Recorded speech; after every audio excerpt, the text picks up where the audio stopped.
சிவப்பு படையின் வீரன் களத்தில் வெல்லும் துணிச்சல்காரன் காலம் கொடுத்த கடமை வீரன் ஞானம் புகழும் கலைஞர் பேரன் கருப்பு சிவப்பு படையின் வீரன் களத்தில் வெல்லும் துணிச்சல்காரன் காலம் கொடுத்த கடமை வீரன் ஞானம் புகழும் கலைஞர் பேரன் திருப்புவளையின் வழியில் வந்த தமிழ் குருதி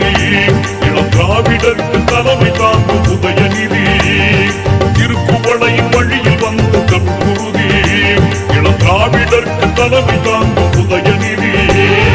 கருப்பு சிவப்பு படையின் வீரன் களத்தில் வெல்லும் துணிச்சல்காரன் காலம் கொடுத்த கடமை வீரன் ஞானம் புகழும் கலைஞர் பேரன்